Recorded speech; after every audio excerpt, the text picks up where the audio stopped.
tu l'as dit plusieurs fois, en fait, il faudra des négociations entre les patrons, les syndicats et le MEDEF.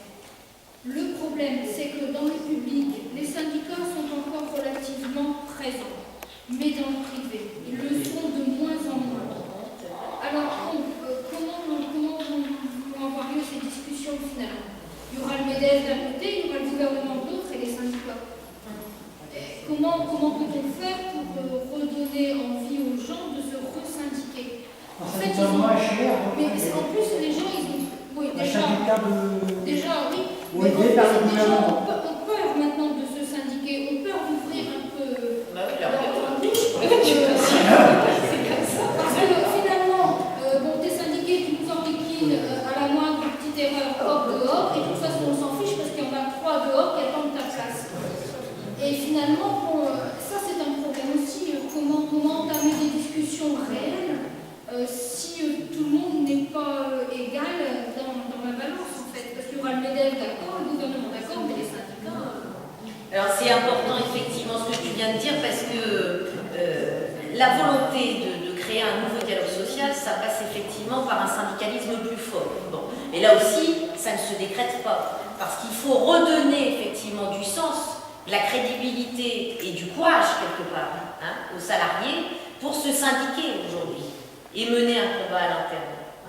Et puis ça peut être un combat d'ailleurs dans le respect, et c'est souvent le cas, le respect réciproque, mais c'est ce que je disais tout à l'heure, un salarié, il a des devoirs et il a des droits. Et aujourd'hui, on tend tout doucement mais sûrement à une affirmation permanente de devoirs, mais les droits, on n'en parle plus. Le droit syndical, le droit de grève qui est malmené, remis en cause en permanence.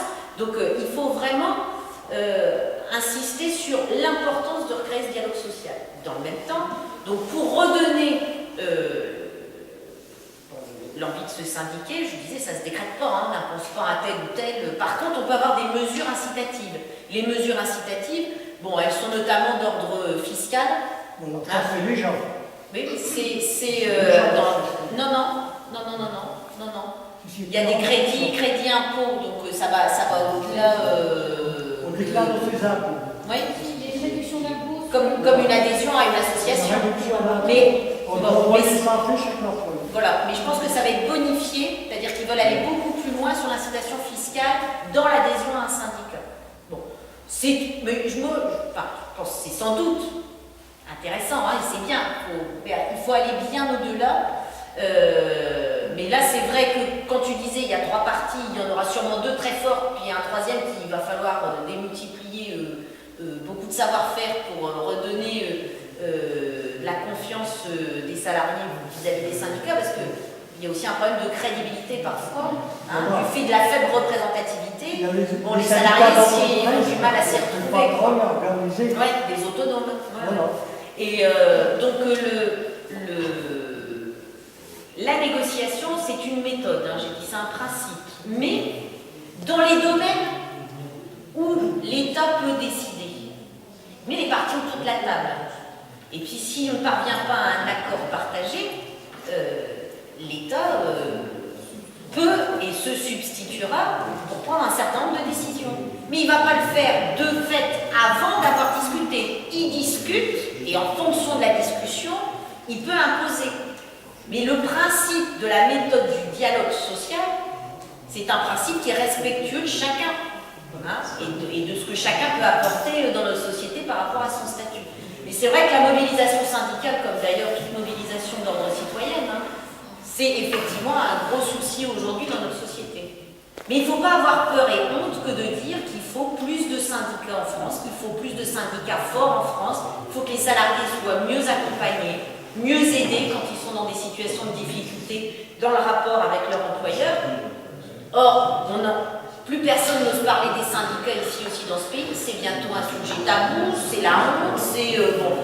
Non, il faut redire que c'est une partie qui manque aujourd'hui à notre pays. Bon, ça, c'est ni Sarkozy ni Bayrou qui va vous dire qu'il faut plus de syndicats. Ça, rassurez-vous, il n'y a que Ségolène Royal qui le dit. Voilà. Ça, c'est clair. On avait Gérard Filoche avant-hier à la voix, et il a bien insisté justement sur la casse du Code du travail. Et dans le Code du travail, justement, il y a la protection des syndiqués, des délégués syndicaux